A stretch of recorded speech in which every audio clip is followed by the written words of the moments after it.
Councilor Bergman? Here, sorry, here. Councilor Calorio? Here.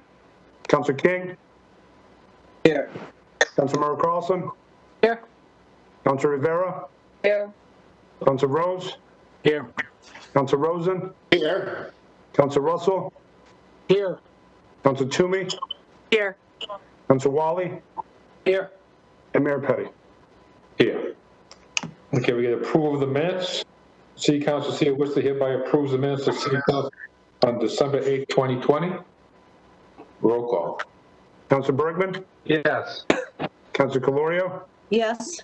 Councilor King? Councilor Carlson? Yes. Councilor Rivera? Yes. Councilor Rose? Yes. Councilor Rosen? Yes. Councilor Russell? Yes. Councilor Toomey? Yes. Councilor Wally? Yes. And Mayor Petty. Yes. Mr. Chairman, the Pledge of Allegiance. Before we go on to the public meeting, let's make a couple announcements. Some items are going to be held. 8.28A, which is related to COVID-19, is going to be held by Councilor Corios, and 8.8A, which is the Hillside Lake and Coles Reservoir East-West Trail, that is going to be held by Councilor King. And 9B and C was the Ballpark Authority. Is going to demand that to be recommitted to him. And so, if you're not speaking, just ask you to mute yourself. And I'm sorry, George, did you say something, Councilor Russell? You forgot the Pledge of Allegiance, Mr. Chairman. Oh, yes, okay. Thank you, Mr. Councilor. Chairman, I got a little flag behind me because I got sick of pledging allegiance to the wall. Okay, thank you. You stick it out there. I'll pledge right to that right now. Here we go. You stand for the pledge. I pledge allegiance to the flag of the United States of America, And to the republic. for which it stands, one nation, under God, indivisible, with liberty and justice for all. I think after another 20 times we'll have that in sync. Okay.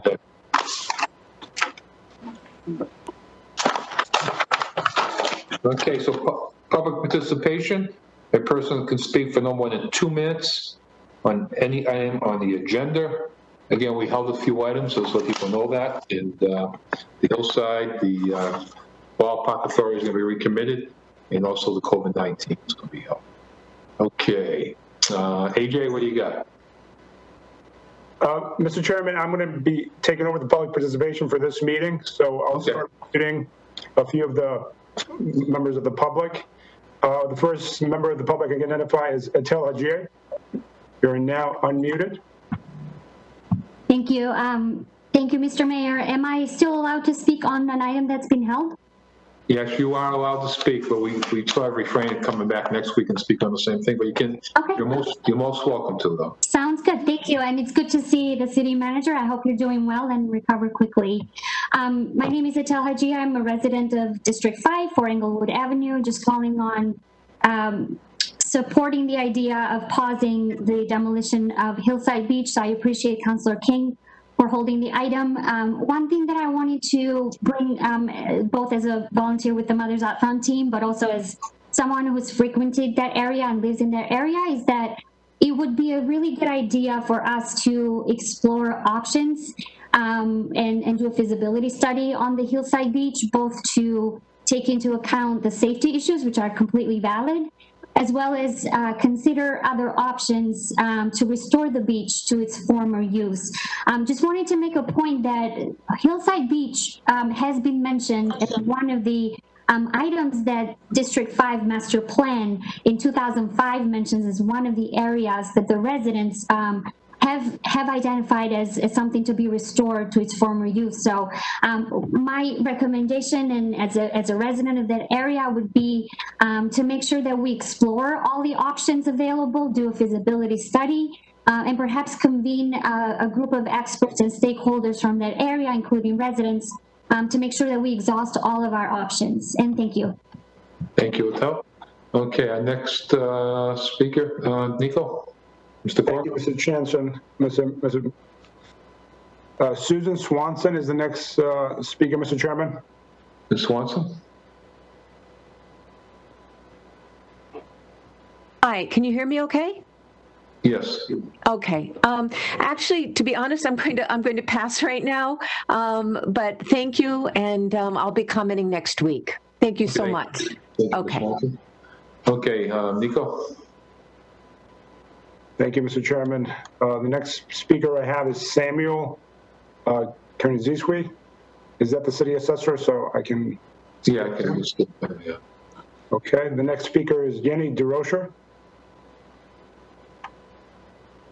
Hi, I'm actually calling in to speak about item 10D, the rent control. There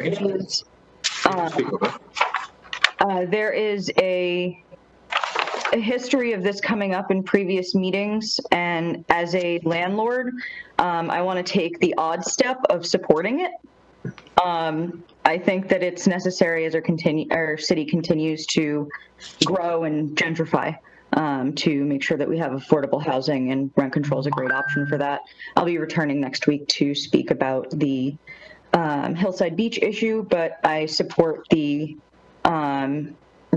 keeping the beach there and the further study into it, because it does not seem that enough studies have been published to the public for there to be public discussion on the topic. Thanks. Okay, thank you. Okay, Mr. Cork, our next speaker. Thank you, Mr. Chairman. The next speaker is Fred Taylor. Mr. Taylor? Hi, good evening, City Council, Mr. Mayor. I'm calling about the Hillside Beach also. So I have been following it up until the last couple of months, and so my understanding is that this project has been being discussed for 3 years. I don't know if I'm correct or if this information is incorrect. And the community, from what I'm hearing, the community is saying that they recently found out about this project, and they feel as though they haven't had an opportunity to discuss this publicly, have public meetings, and get enough people together to see if they can negotiate or see if there's some kind of a compromise can be made to save Hillside Beach. So for me, I just want to speak on behalf of the community and support them and figure out if there's some kind of a way that more discussion can be had so that we can possibly save this beach or come to some kind of a compromise. I didn't introduce myself. Fred Taylor, first Vice President, Worcester resident, first Vice President, NAACP. Thank you, Mr. Taylor. Our next speaker, Nico. Thank you, Mr. Chairman. The next speaker is Cesar Valiente. And I've muted Cesar. No comment. No comment this time, Nico. Thank you. Thank you. The next Thank you, speaker. Mr. Chairman. The next speaker is Edward McKeon. I think. Thank you. Hi, my name is Ed McCown. I'm a resident of Worcester and a abutter to Columbus Park. I want to speak on item number 8.8. I am in favor of the construction of an accessible walkway in Columbus Park. I am opposed to the destruction of Hillside Beach. I have found a number of misleading points in Commissioner Fink's letter to the city manager. I won't spend time now expounding on the misleading points, but will follow up in an email to all the city council members.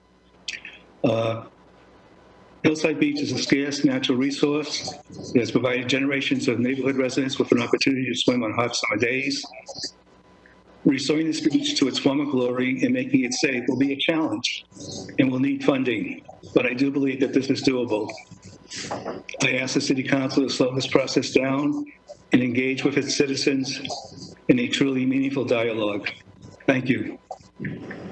Thank you. Okay, Nico. Thank you, Mr. Chairman. The next speaker is Mary Beth Parody. I've unmuted Mary Beth.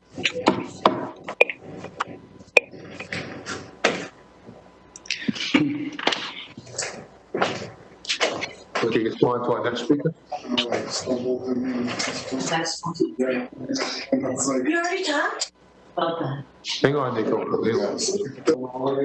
Thank you, Mr. Chairman. I think now we're going to start with some of the call-in users, and I'm going to unmute Okay, this is better. call-in users. Can you mute us, other people? Nico? Okay. Okay, so I'm going to start by unmuting 2 call-in users. Call-in user, you can please state your name and city of residence. Hi, my name is David Coyne. So we get David Coyne. Worcester. Yeah, go ahead, David. Okay, resident of Worcester, homeowner. I'm also speaking about the item that Councilor King is holding, the demolition of Hillside Beach.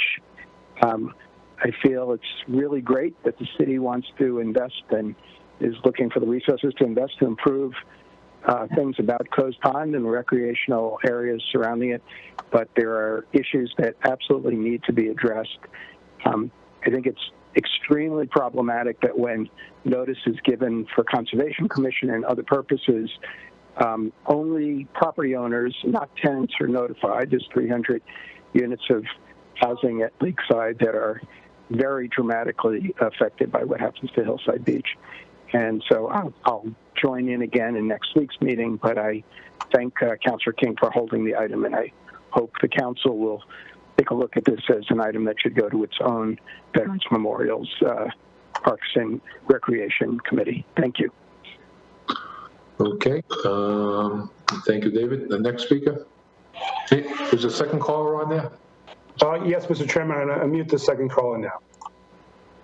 Hi, my name is Jacob Friedman. I currently live in Holden, but I grew up in Worcester. And I also wanted to call to talk about the Hillside Beach proposal and agree with what many others have said here about saving the beach and making sure that it is accessible for future generations.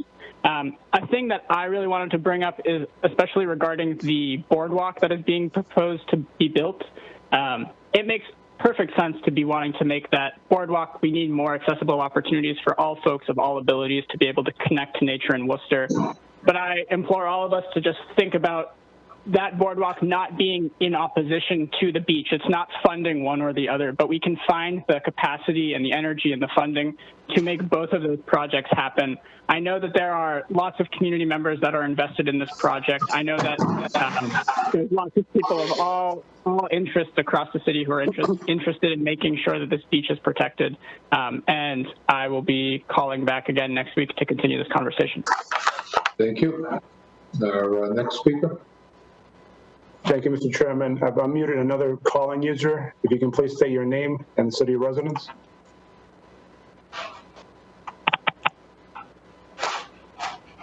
I've unmuted 2 calling users. If you can please state your name and city of residence.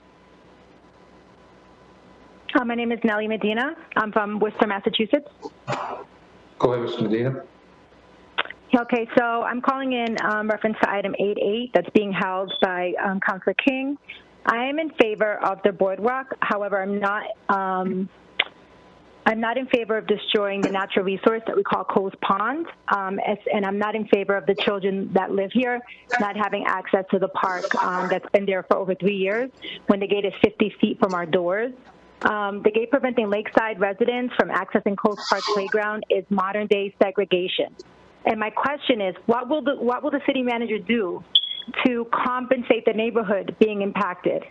If they remove the beach, what will you do to ensure Black and brown people have full access to Coes Pond or a free shuttle bus to the other side? Definitely, this is segregation happening. It needs to be acknowledged, and a resolution needs to be made for the damage already done to the community fenced away from nature for all these years. I'm requesting that all plans to demolish Hillside Beach are put on hold until the Lakeside residents and surrounding neighborhoods have a community forum where we invite the city manager and Matt Wally, businessman Matt Wally, as well as other members of the city council to answer questions, as well as to identify the so-called exhausted alternative of the city manager claims to have explored before deciding to demolish the beach. This is a civil rights issue. This is a segregation issue, and we want access to the park while all this is being determined. Thank you. Thank you. Next speaker, any more? Nico? Mr. Chairman, this is the last calling user, and then we have one more person on an electronic device. If anyone is on the line, if you can please state your name and city of residence, if you're a calling user. Mr. Chairman, hearing no calling users, we have our last speaker under public participation. I have a Louis D. I've unmuted Louis now.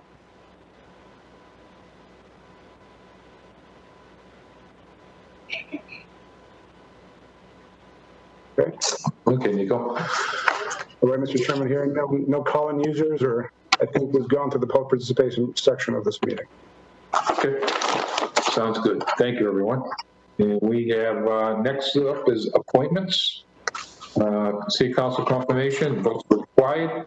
Recommend the appointment of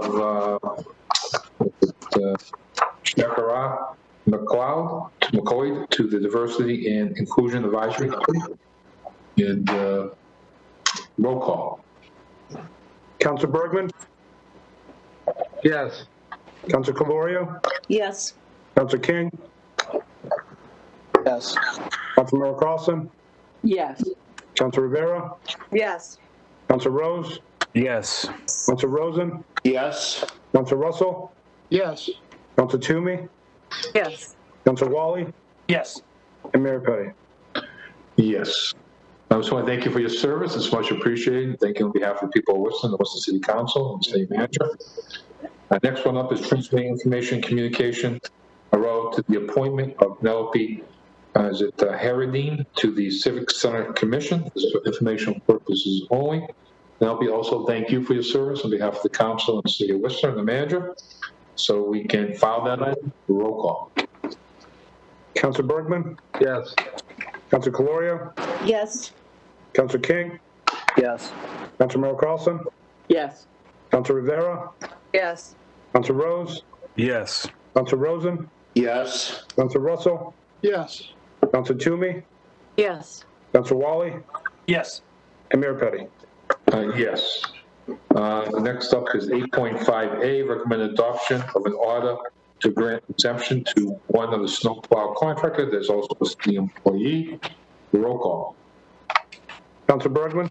Yes. Councilor Calorio? Yes. Councilor King? Yes. Councilor Merrill Carlson?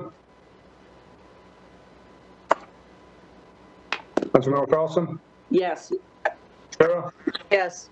Councilor Rose? Yes. Councilor Rosen? Yes. Councilor Russell? Yes. Councilor Toomey? Yes. Councilor Wally? Yes. And Mayor Petty. Yes. Okay. 8.68, transfer information communication relative to the traffic direction of Pond Street between Harding and Green Street, as well as Harrison Street between Harding Street and Green Street. Motion to send that to traffic and parking. Okay. Roll call. Councilor Bergman? Yes. Councilor Calorio? Yes. Councilor King? Yes. Councilor Merrill Carlson? Yes. Councilor Rivera? Yes. Councilor Rose? Yes. Councilor Rosen? Yes. Councilor Russell? Yes. Councilor Toomey? Yes. Councilor Wally? Yes. And Mayor Petty. Yes. Next is 8.7A, transmitting information communication relative to the construction progress report for the month ending November 30th, 2020. So we can send that to George. You want, Councilor Russell, you want that in Public Works? That's a yes, sir? Yes, please. Okay, roll call. Councilor Bergman? Yes. Councilor Calorio? Yes. Councilor King? Yes. Councilor Merrill Carlson? Yes. Councilor Rivera? Yes. Councilor Rose? Yes. Councilor Rosen? Yes. Councilor Russell? Yes. Councilor Toomey? Yes. Councilor Wally? Yes. And Mayor Petty. Yes. Next item up is 8.8A, transmitting information communication relative to the closed reservoir, Commerce Park East-West Trail. Improvements, Councilor King has held that, so there's no discussion, and we can ask for reports if you want. That's all that. Mr. Chairman, I would Councilor like, King? yes, thank you.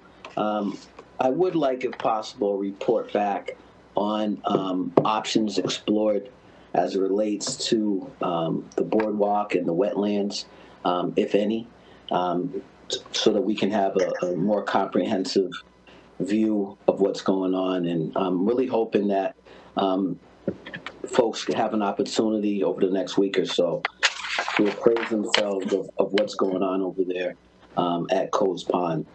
I think what you've heard tonight is really consistent with what I've heard as well throughout the city and in that neighborhood and that community. I have not yet heard one person in support of eliminating that beach. I remain in opposition to eliminating that beach. And like many who called in, I hope that we can find some sort of compromise. So thank you. If we can get that report back, it'd be much appreciated. Okay. Mr. Chairman? Councilor Rose, you have a report you want? I don't want a new report, Mr. Chairman. I know that this came through the Parks Committee at one point, and there were some reports requested within that committee. I think anything that was related to that could be sent to council to help us make informed decisions about the future of the beach would be really helpful, Mr. Chairman. I don't want to redo anything. I know there's been a lot done already. I just don't know that every councilor who's obviously not in that committee is apprised of, some of the things that were being asked of the administration as it relates to the beach, Mr. Chairman. Okay, so those are reports that we asked the clerk to provide us. They've already been written. Okay. So we can, Mr. Clerk, can you provide those reports to the council for the next meeting? Mr. Chairman, I can certainly look at some of the reports that have come from the city manager and provide any reports that have been brought before the body. Perfect. Okay, so those reports, we are going to ask for roll call. Roll call. Councilor Bergman? Yes. Councilor Calorio? Yes. Councilor King? Yes. Councilor Mark Lawson? Yes. Councilor Rivera? Yes. Councilor Rose? Yes. Councilor Rosen? Yes. Councilor Russell? Yes. Councilor Toomey? Yes. Councilor Wally? Yes. And Mayor Petty. Yes. Next item up is transmitting information communication of the fees at Green Hill Golf Course. Recuse myself, please. Councilor Rivera is going to ask to recuse herself. I think Councilor Corio, you have your hand up. Anybody else? Okay, go ahead, Councilor Corio. Okay, thank you. I just want to thank administration for this report and for the adjustment of the fees, especially the addition of the veterans discount, which I've been a big supporter of and advocate for. I think one of the things that we have found out is that golf does provide a social aspect for the veterans, and the social aspect is really important, especially when some of the veterans are going through, emotional things in their life. So I really do appreciate, I hope this attracts more veterans to get out there and play some golf, and I think it will help with the overall quality of life issue. So again, I thank the administration. It's really good to see this, and I think this is really a great thing. Thank you. Mr. Chairman. Councilor Rose, followed by, who was that? Councilor King, I think? Yes. Thank you, Mr. Chairman. I just too want to just say thank you to the administration and Commissioner Antonelli and others for clarifying this. This is something that Councilor Calorio and I and others have been pushing for a while now. And I know that there was some confusion up there, but I'm glad to see this all addressed and echo the sentiments of Councilor Calorio, veterans and others just getting that recreational opportunity out there on a discounted rate. Really appreciate the clarity. Thank you so much. Thank you. Councilor King. Thank you, Mr. Chairman. I just, too, would like to express appreciation for the report and for the work done by Assistant Commissioner Antonelli, the administration on this, and also for the leadership of Councilor Calorio on this matter. What I would also like just to acknowledge as a longtime supporter, as many of us have been on this council, for the golf course, is that we're in the black. Like we're finally have turned that corner, and it's just so refreshing. And I just wanted to ask the administration if they could just share, the gains that we've made, really briefly over there at Green Hill Park, Mr. Chairman. Mr. Manager. Through you, Mr. Chairman, to the councilor, in a year where we had many impacts from COVID, we had one positive impact in the sense that Green Hill Park saw really significant numbers of folks going out, even with the restrictions that came around how many people could, be in a party and how frequently the tee-offs could go. The full year of the driving range being online this year also added another source of revenue to the golf course. So now, we are getting to the point where, we're going to be looking at relying on less and less taxpayer subsidies for the golf course than we've had to in the past. And, again, that fluctuates year to year depending on weather and, how many rainy days we have and how early winter is or how late winter is. But we've got a good head of steam this year in terms of the number of folks who've used the course and the dollars that have been brought into the enterprise account. Thank you, Mr. Mayor. Thank you, Mr. Chairman. I'll just say in closing that, I'm confident that as we move forward, even with these reduced fees, we're going to end up with more and more folks using and accessing the golf course. And it's such an improvement on the quality of life on so many levels. So once again, appreciate the leadership of Councilor Rose, Councilor Colorio. And I know this body, since I've been on, the majority of us have been really fighting to maintain Green Hill Park and Green Hills Golf Course. So, it's a great job by all. Thank you. Thank you, Council. I agree with you. Remember, the people one time wanted to close this or sell it, and this is a jewel for the city of Worcester. It always has been. And glad I was a big supporter along with my fellow councils here. It's one of the best investments we made as a city. Councilor Toomey. Thank you, Mr. Chair. I too want to congratulate everyone who had a part in this. It's incredibly important that there is a catharsis out there for our veterans and our seniors and everybody else that's using this golf course. I too have been a longtime advocate of our beautiful jewel in the middle of the city.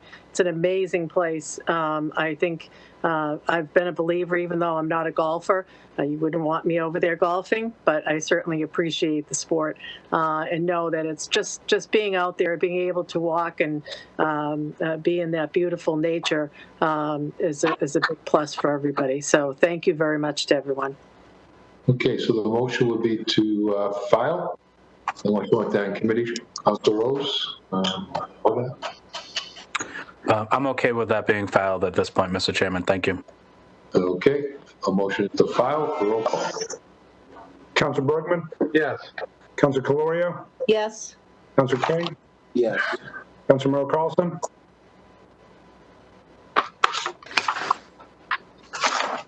Councilor Rivera recused herself. Councilor Rose?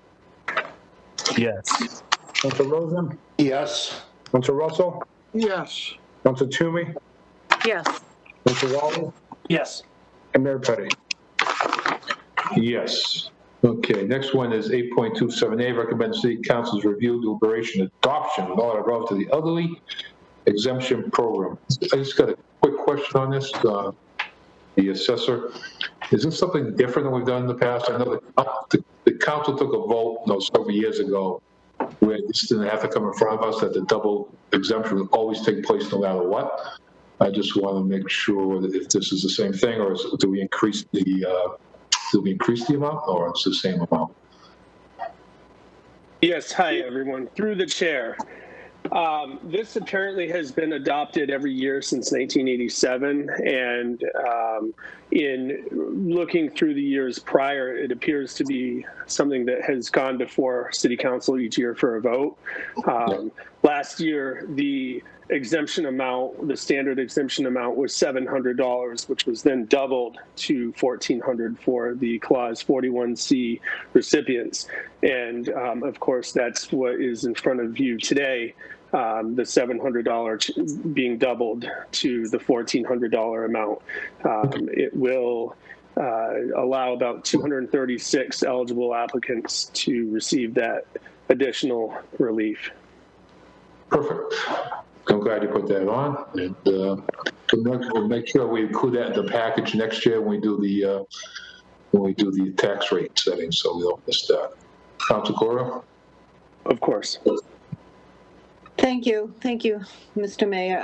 Yeah, this makes me really happy that we're reviewing this and that we're making this very known to our elderly population, because I'm not sure if a lot of maybe some elderly people that weren't struggling last year that may be struggling this year will know that this is available to them. Just through the chair to this, to the city, like I'm city solicitor, right? I just need to know what the cutoff is of the amount of money that people, what is the earned income to qualify for this? Mr. Stelzner? Sure. Through the chair, that's a great question. Well, the first thing is these applications have to be submitted no later than April 1st of this calendar year 2021. And in order for a participant to qualify for an exemption through Clause 41, we also implemented a vote through the City Council this year that was going to adjust the cost of living, the thresholds, the income thresholds by the COLA each year. And if you bear with me one moment, I will give you the exact amount because it had changed this year. Give me 1 second.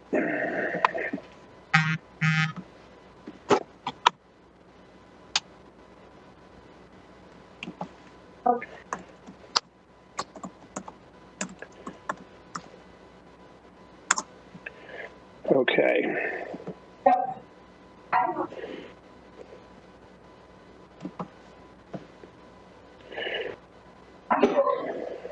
Exemptions.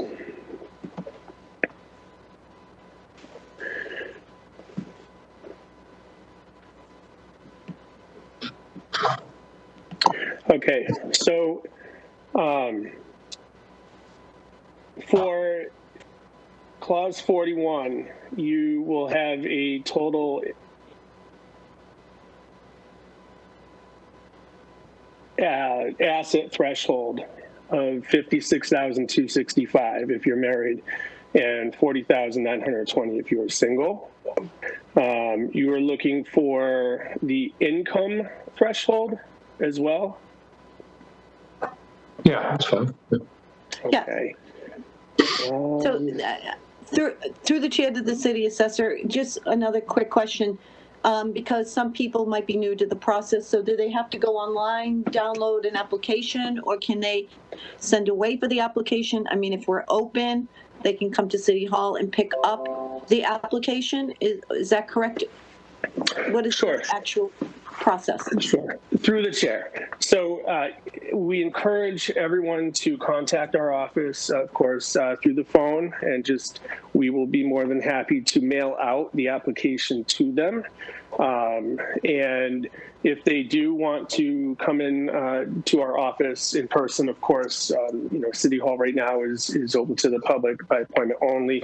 We will accommodate that as well.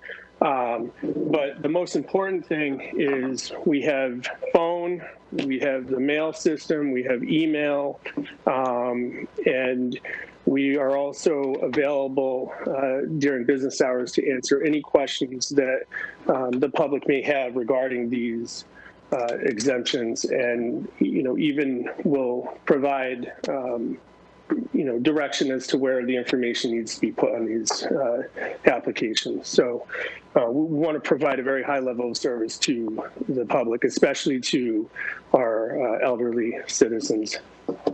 So I just have, through the chair, I have just one more quick question. Sometimes elderly has an age cutoff. Is it 65? Is it 70? Is it 75? What is the age cutoff of quote unquote elderly? Through the chair. So the age cutoff in Worcester is 70 years, and you must be 70 as of the date of July 1st, calendar year 2020. Okay. Thank you so much. It's very informative. I appreciate it. Mr. Chairman. Thank you. Council King? Council Toomey? Thank you, Mr. Chairman. Again, I appreciate this. I know that our elders certainly will benefit from this. These are folks that are challenged financially, and we're going to help hundreds of people. And, it really speaks to the conscience of the council and the conscience of the administration as relates to our most vulnerable populations. And I think what you've seen throughout this pandemic is relief provided to all segments of society. There's always going to be folks advocating that more relief would be provided to different populations or demographics, and we do our best. But at the end of the day, I think holistically, we're really trying to do what we can, particularly in the midst of this pandemic. And this is absolutely a form of, on a small scale, making sure that we have affordable housing for our elderly. And I know there's a lot of work to be done, a lot of work that's going on. But folks ought to know that this is the conscience of our council. I look forward to continuing to be focused on issues of affordable housing. Thank you. Okay. Thank you. Council Toomey? Chair, I guess you hadn't seen my hand. No, I must have missed it. Sorry about that. That's okay.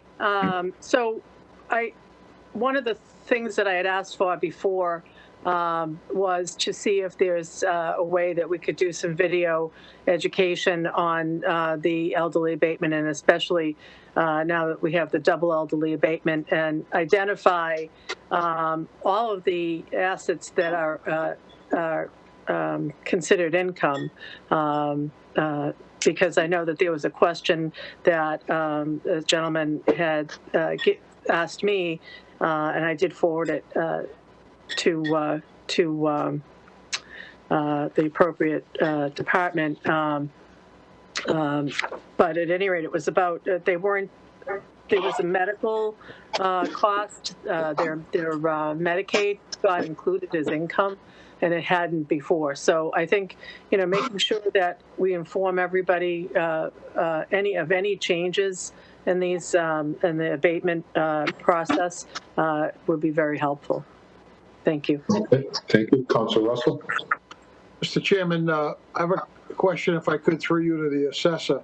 Mr. Assessor, does this abatement program also apply to multifamily homes that are owner occupied?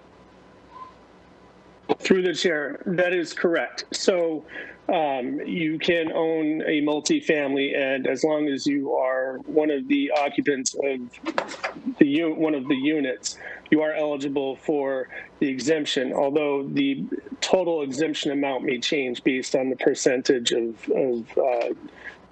ownership. Again, please. So rather than, through the chair, again, if you have a 3-family and you are renting out 2 units and occupying one of the units, your exemption would be less than if you were applying for the exemption owning a single-family home and you are the sole occupant. So through you, Mr. Chairman, so it would be a third of what you would normally qualify for if it was a. I don't believe it's. Excuse me, through the chair, I don't believe it is an exact ratio of a third. The exemption amount would go down. This year, I have that exact amount would be in my database. It's not readily in front of me right now, but it is less than the full exemption.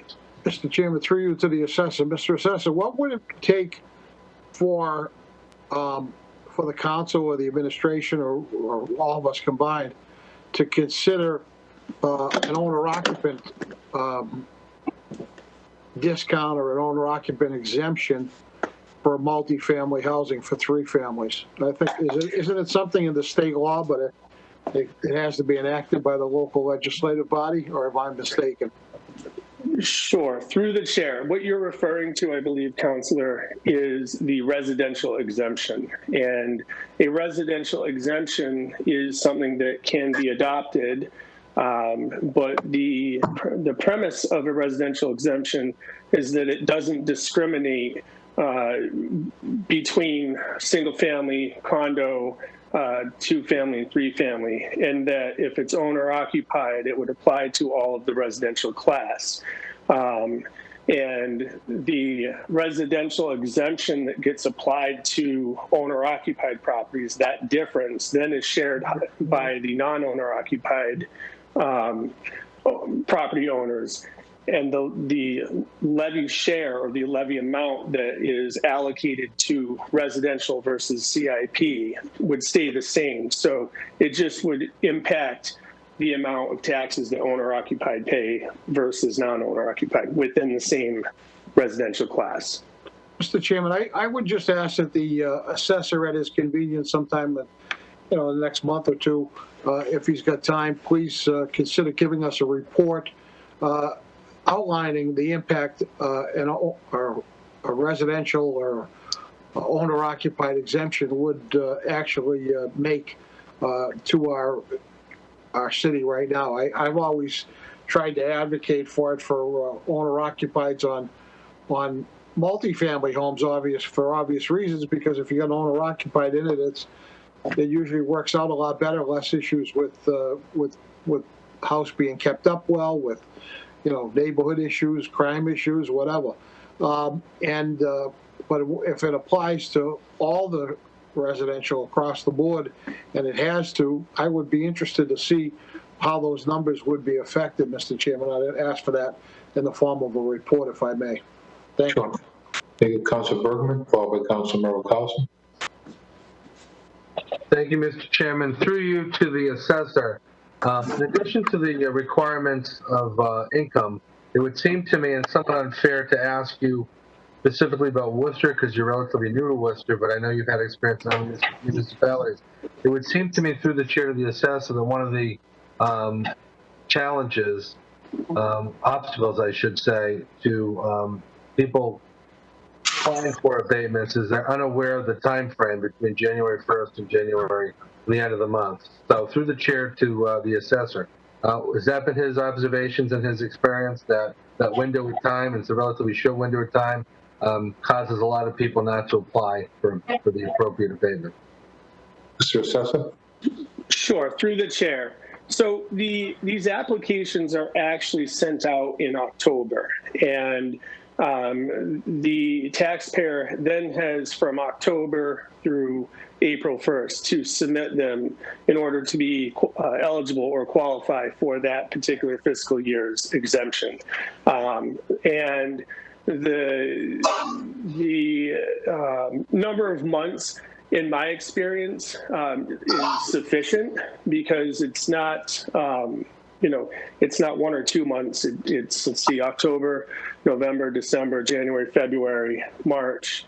So we have 6 to 7 months of time. And during that period of time, my office is also following up with these applicants that have been on our list from prior years and communicating with them. So oftentimes, if they haven't submitted or if they have questions, we're making that contact and helping them throughout that period of time. I think the biggest issue that any municipality has with respect to these exemptions is simply the public awareness aspect of it. And that's an ongoing challenge in any municipality. Mr. Chairman, if I may, I think I was mixing apples and oranges with our assessor, and I apologize. My question was geared not only to the exemptions, but to the abatements. And it's my understanding, and the assessor could correct me if I'm wrong, that those abatements have a short window between January 1st and January 31st. Is that correct, through the chair to our assessor? Mr. Assessor? Through the chair. Yes, through the chair. You are correct. So for an actual abatement, the statutory time frame that we have as an assessor is essentially January 1 through the end of January. And that is a 30-day period of time. And it's the only period of time that assessors are given the authority to grant or deny those abatements. So if I may, Mr. Chairman, through you to the assessor, focusing on the abatements, what my question really intended to elicit is, in your experience, is that 30-day window often an obstacle to people filing for an abatement because they don't realize after January 31st they no longer can do that? Mr. Assessor. Through the chair, there have been instances in the past where people have wanted to file after that date, but because this is a statutory limit, local municipalities don't have the option of extending that time. It's mandated through the Department of Revenue and the Commissioner of Revenue. So through the chair, my last question to the assessor. I understand that there's no wiggle room. My question is a little different. Maybe I'm not asking it as clearly as I think I am, but in your experience, do a lot of people miss the deadline because they don't realize there's a deadline? That's really the question. Mr. Assessor? Sure, through the chair. Again, I can only, hypothesize here. I would say the majority of taxpayers are aware during the period of January that is the period of abatement filing for them. It's also listed on the bill that they receive. It will be on our website. The form is readily available on our website. But you're also, just through the normal course of business, your question is, of course, there's always going to be a certain percentage of people that will not make that date due to them being unaware. All right, thank you. Okay, thank you. We have Council Merrill Carlson, followed by Council Toomey. Yes, Mr. Chairman. I just wanted to follow up on Councilor Russell's item. I think you'll find that there's 2 items pending on council that I had submitted in exactly what my colleague, Councilor Russell, was talking about for the owner occupied. So I think it would be terrific if we could get an answer on that. Again, I think if the clerk could probably pull those 2 items that were filed. One was filed this past year, and the other one was filed the previous year on exactly what we're talking about tonight in terms of owner-occupied with the tax questions. Thank you, Mr. Chairman. Okay, Council Toomey. Thank you, Mr. Chairman. Could we put in information about the tax abatement process, the elderly abatement process, in the tax bills? It's probably too late this year. I think that's gone up. The tax bills are ready to go out, I think. Mr. Assessor, do we have the opportunity to come in now? Or? Sure, through the chair. So the tax bill actually is in a format that has to be approved by the Commissioner of Revenue.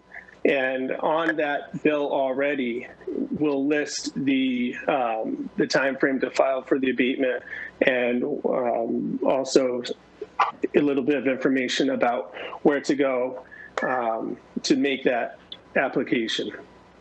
So one of the other things I have a question about, I know that our tax bills, taxes get paid by our mortgage company. So, you know, that's why I'm just wondering, and I don't know that we necessarily take a close look at the bill that comes in, because we know that it's getting paid. I wonder if there could be something in the next bill that has some sort of highlight on it instead of just the printing. Maybe a highlighted line, you know, in a fluorescent color or something regarding the abatement, just so people pay attention to it. Sometimes they don't know that there's something different happening. So it's just a thought, and making sure that folks are aware. Thank you. Mr. Chairman. Okay, thank you, Councilor Rosen. Thank you, Mr. Chairman. I, of course, support the exemption. I know so many of our seniors at the Worcester Senior Center, where I volunteered for the last 12 years, they also depend on it. But my point isn't about the exemption. It's the fact that we have a Worcester Senior Center. What do you think our seniors would say if we called it the Worcester Elderly Center? They would find that offensive, and I'm not kidding. They certainly would. When you start using the term elderly is being phased out everywhere. And it seems to indicate that people, if you call them elderly, that they're very frail, that they have other health issues. And that could be the case, but not for all seniors too. And they certainly don't like to be called elderly.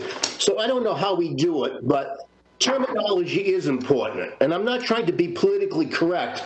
I'm trying to say that our senior citizens, or our seniors, because maybe they're not all citizens, but our seniors in the city of Worcester do find the term elderly offensive. I just know it from experience. We've had speakers, many over the years at the senior center, and they use that term, and you can hear the talking in the background by folks who are listening. It just doesn't go over well. So I don't know what we have to do to call it just a senior exemption. Is it a vote of the city council? Is it something that we officially have to do? I would just like to see the term elderly phased out of the city of Worcester in all our our tax bills and memos like this and reports like this. And let's just call folks seniors, because that's what we are. Gary Rosen's a senior. He's happy and he's proud that he made it to his senior years. But no, I'm not elderly, and I don't ever expect to be elderly. Thank you, Mr. Chairman.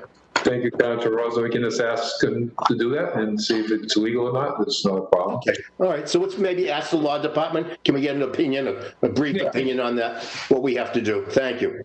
Thank you. Okay, so we'll ask for Councilor Russell's report, Councilor Carlson's, and Councilor Gary Rosen's report, and Keith Twomey's report. And this is, especially if you go back, I think Council years ago looked at this exemption. Maybe you can pull those reports too, if it's helpful. But anyways, roll call, collectively. And we're going to, let me see here. We are going to take this report and Mayor Petty. We're going to vote it. Yes, somebody get the hands up. I'm sorry. Sorry, Mayor Petty. I was asked a question about the income thresholds for the Clause 41, and I hadn't answered that. So if it's okay through the chair, I'd like to just state that. For Clause 41C, senior exemptions, the maximum income for a single person cannot exceed $26,163 or $39,245 if you are married. And of course, that's coupled with the asset thresholds of $40,920 if single or $56,265 if married. And of course, the asset threshold would not include your domicile. Oh, yes, an exemption. Okay. So we'll take B and the reports collectively on our roll call. I mean, A on the roll call. Councilor Bergman? Yes. Councilor Calorio? Yes. Councilor King? Yes. Councilor Carlson? Yes. Councilor Rivera? Yes. Councilor Rose? Yes. Councilor Rosen? Yes. Councilor Russell? Yes. Councilor Toomey? Yes. Councilor Wally? Yes. And Mayor Petty? Yes, we are on 8.288. There's any information communication relative to the funding received. Stress the impact of COVID-19. Council was asked to hold that item, so that item will be held. We are going now to B. Transmit information communication relative to the fiscal year 2021 financial update as of November 30th. You send that to municipal operations. Roll call. Councilor Bergman? Yes. Councilor Calorio? Yes. Councilor King? Yes. Councilor Carlson? Councilor Rivera?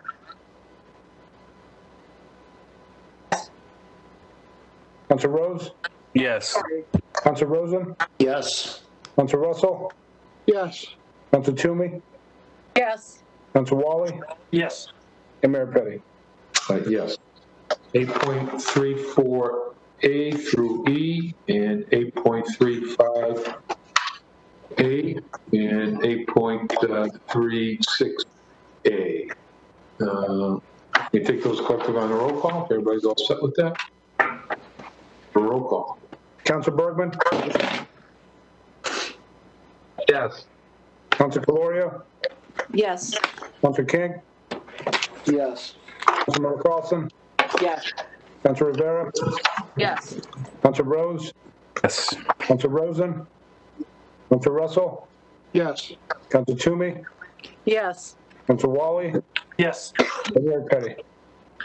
Yes, we are on the table items on the privilege. Grid permission of National Grid for condo location Orion Street, River Street, and Ridge Street. Table. Councilor Merrill Council, we all set with this? Yes, Mr. Chairman. Okay, so the motion is to open the hearing. Roll call. Council Bergman, Yes. Council Calorio, Yes. Council King, Yes. Councilmember Carlson, Yes. Council Rivera, Yes. Council Rose, Yes. Council Rosen, Yes. Council Russell, Yes. Council Toomey, Yes. Council Wally, Yes. and Mayor Petty. Yes. Okay, we have 9B and C. The manager's asked that to recommit that, bring it back to the council. Motion is to recommit. Councilor Russell, followed by Councilor King. Just a quick question. How does that affect the timeline on this? Yeah, Mr. Manager, I think that restarts the timeline, I think. Yeah, the clock stops, so don't worry that it's going to go into effect. Yeah. So it starts all over again when he comes back. Thank you. Yeah, it's a new 90 day. It's a 90 days, I think. Yeah. Yes, yep. Councilor King was next. Thank you, Mr. Chairman. I had the same question that Councilor Russell had, but I appreciate that. The only additional thing is if we could also, when it comes back, we can get a report back regarding how Pawtucket managed their ballpark and also similar ballparks,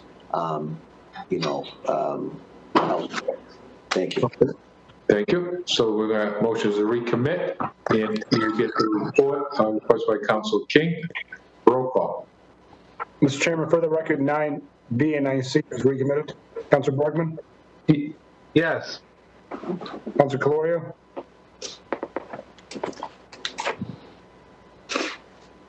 Council Calorio, Yes. Council King, Yes. Councilmember Carlson, Yes. Council Rivera, Yes. Council Rose, Yes. Council Rosen, Yes. Council Russell, Yes. Council Toomey, Yes. Council Wally, Yes. and Mayor Petty. Yes, that brings us to the end of the meeting. Wish everybody a Merry Christmas and a Happy New Year this week. And I know we had celebrated Hanukkah, I think it ended the other night, and Kwanzaa was the other day. So wish everybody well, stay safe, and follow Dr. Hirsch's, the CDC's recommendation. Don't travel out of state and stay in your circles. I will say hi to everybody and see you back here on January 5th. Thank you, everyone. Merry Christmas, Joe. Merry Christmas. Happy Diwali. Merry Christmas. Happy holidays. Thank you. We need a motion to adjourn. Hang on, we got 6 people here. Motion to adjourn. Okay. Do you want to do a roll call? Yep. Council Bergman, Yes. Council Calorio, Council King, Yes. Councilmember Carlson, Council Rivera, Yes. Council Rose, Council Rosen, Council Russell, Yes. Council Toomey, Yes. Council Wally, Yes. and Mayor Petty. Yes. Thank you, everyone. Thank you. See you later.